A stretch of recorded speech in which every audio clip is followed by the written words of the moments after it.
Hey everybody, Catherine here. Unfortunately, I will not be bringing you an adventure video this week.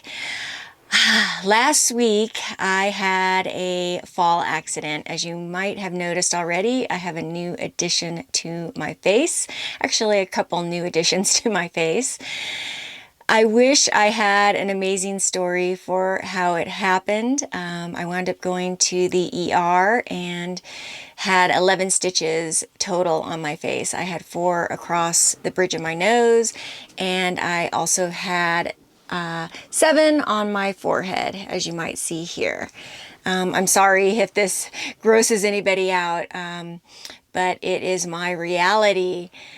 As I mentioned, I wish I had a better story for how it happened. Like maybe I fought off a grizzly bear or a mountain lion out in the backcountry, although I don't wish those things to happen for sure. What happened was I actually came to my sister's house. As I mentioned in my 2-year anniversary video, I have a sister that lives here in Utah now. So after my last trip, I came to her house to retrieve some mail and to also have a new noise that my truck has been making diagnosed at a local mechanic. When I got here, I was helping my brother-in-law unload some flowers out of the bed of his Dodge Ram dually truck. I had climbed up into the bed of the truck and was pushing the potted plants forward so that he could just grab them off the truck.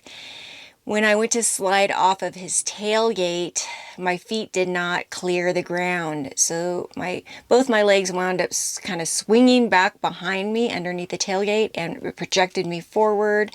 I fell face first onto their gravel driveway. Yeah, it was, at first I was really scared. I just thought maybe that I had broken my nose. There was a lot of blood. Blood was everywhere. From what I understand, face wounds bleed a lot, but it really scared me. My brother-in-law is a retired chief warrant officer of the Navy, and he's also a motorcycle racer, has been a motorcycle racer over the years. So he's no stranger to wounds, and he was able to kind of keep me calm. And I remember all I kept saying was, I'm scared, I'm scared, I'm scared. And I was just holding my face. I didn't even want to see what had happened. It was very, very frightening, to say the least. In all of my years on this planet, I have never had to go to the ER. I feel very blessed about that. Luckily, we're in somewhat of a rural area. There is a hospital about, 35, 40 minutes away. So my sister and brother-in-law drove me to the emergency room. We bandaged everything up as best we could, and I'm grateful that once we got there, they were able to take me in right away. And it was assessed that I did need stitches.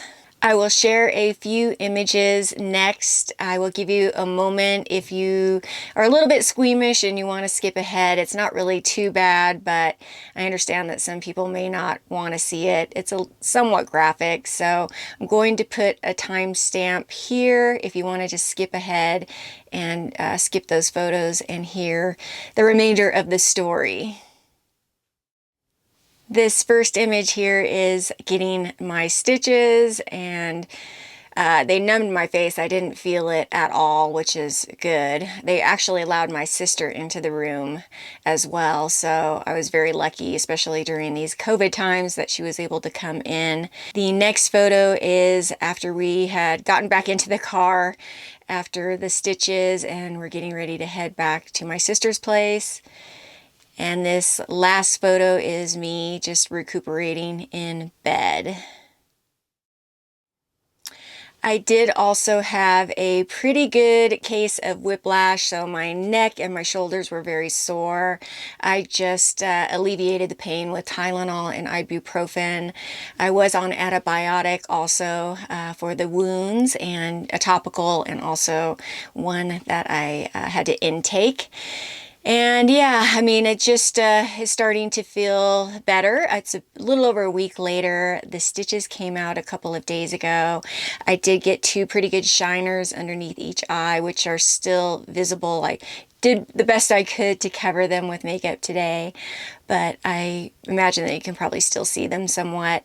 So I was not looking very good for a while there, and I'm still not obviously looking very good right now, but I can tell the doctors did an amazing job. I want to give a shout out to Dr. Jones, who did my stitches. Everybody was so kind at the hospital.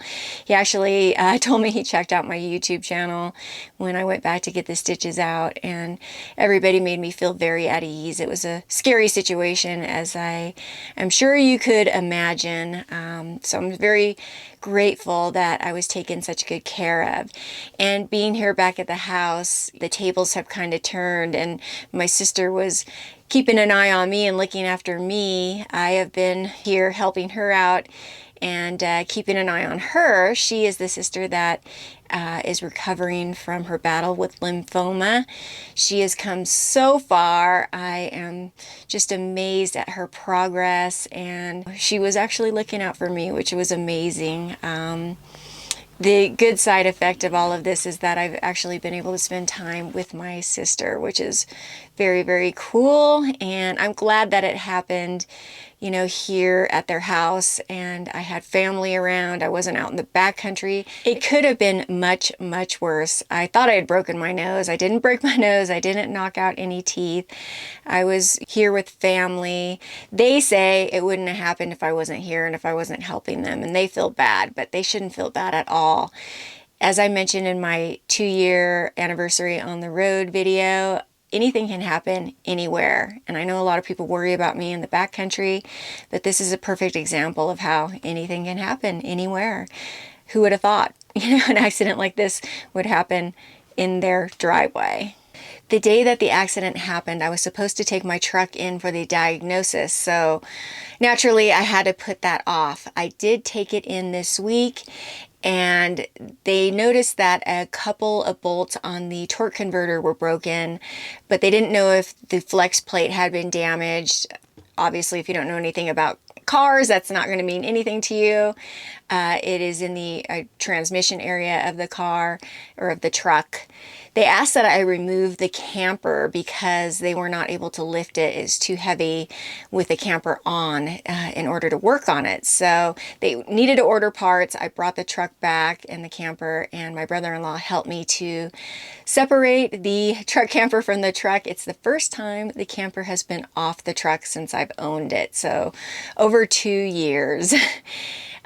It felt kind of naked. My truck felt naked without the camper on it. And after going through the process of taking the truck camper off, I don't feel as intimidated about doing it myself in the future.